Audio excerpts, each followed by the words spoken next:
I know deep up my feelings for you.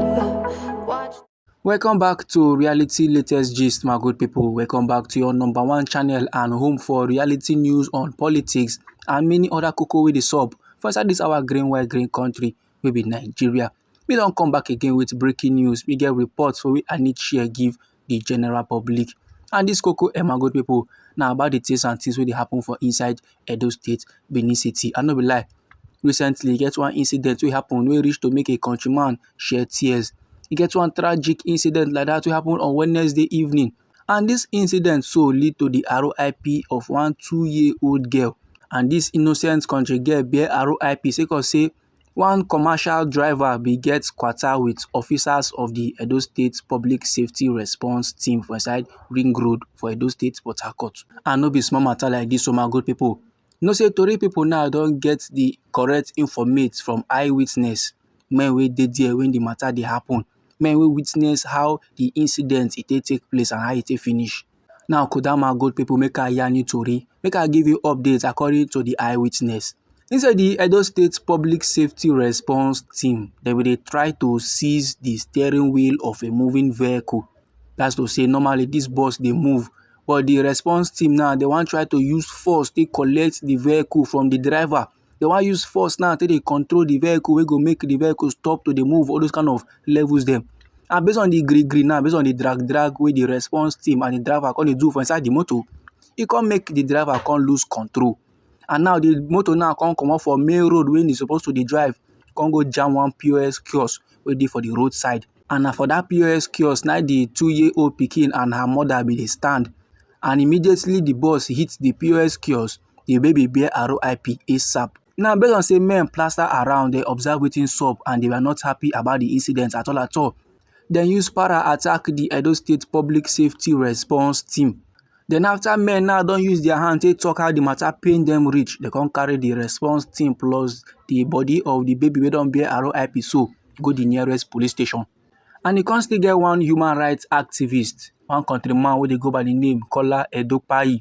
Him also witnessed the incident. He also touchlight how the thing happened. He now can they condemn the actions of the officers. He now can they urge the government. So we then try to train their personnel on modern law enforcement techniques. They then teach them the right thing to do.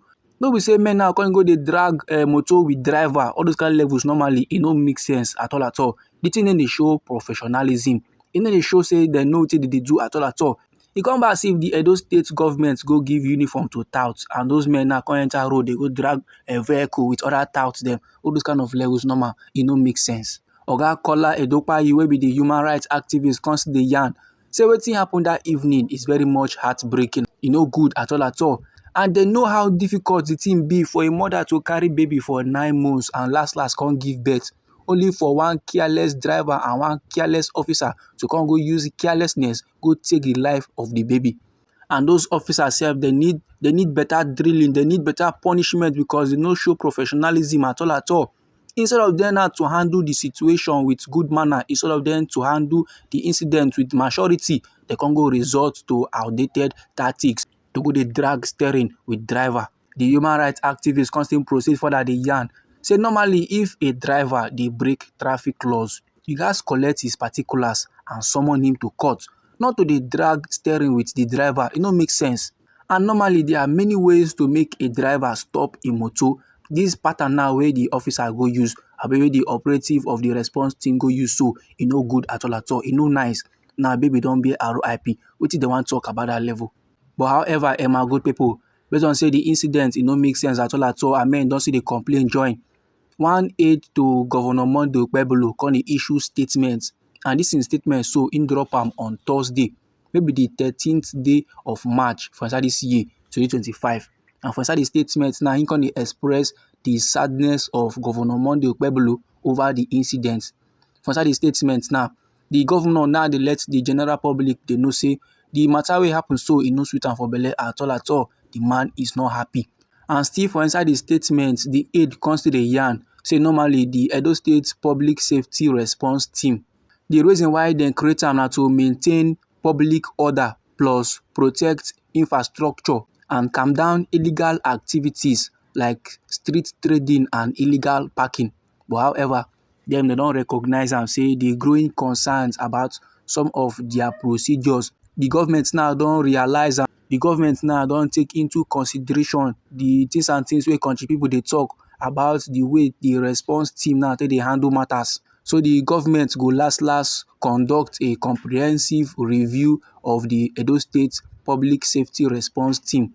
And this time around now, they go dey focus on personal recruitment, they go dey focus on authority scope and public engagement procedures to ensure professionalism and respect for human dignity. Still for inside the statement, the aide dey let the general public dey know say Governor Monday Okpebholo of Edo State no go tolerate actions by government agents. Still for inside the statement, the aide dey let the general public dey know say Governor Monday Okpebholo is not happy about how things dey go, and him now no go tolerate any action by government agents wey go endanger or disrespect the people of Edo State. Even if the person na government agent, no mean say the person go come dey do things wey go make Edo State people no go come dey feel safe or no go come dey happy. As a matter of fact sef, na reverse na be the case.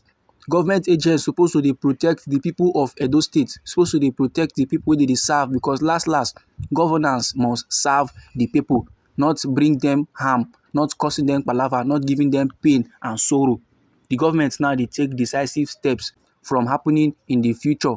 They want make this kind of levels now no happen again. Make e be say this na the first and the last time wey this kind of levels go happen for inside Edo State, Benin City.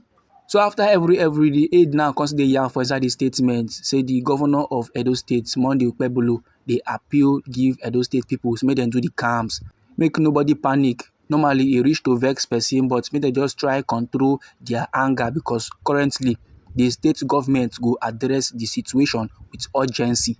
So this, my good people, na the response of the Edo State government concerning the incident, accident wey happen for inside Ring Road, Edo State, Benin City. And reality latest gist go like one sama small caution give the general public. Abeg, if you know say you dey open POS kiosk, if you know say you dey open any business at all, try remove am for road. Normally, nobody know where palava fit come from. Nobody know where jagoda business or jagoda activity fit happen and when e go happen. So e go good make all of us now dey vigilant. Make we comot hand or make we comot our body entirely from anything wey go cause us harm. Normally, this kind of incident na something wey be say men no need to come dey play the blame game, you understand? But you have to dey cautious so that this kind of levels normal e no go happen again. Or if e be say you get contributions about this very particular matter, sharply drop am for inside our comment section. Now we be reality latest gist. Now we dey like give una reality news on politics and many other koko wey dey sup for inside this our green country wey be Nigeria. So if you like this update and you would like to dey receive more, try make you subscribe to this channel and try make you put on the notification bell so that as we dey bring more reality latest dey come your way, na you go first receive the update.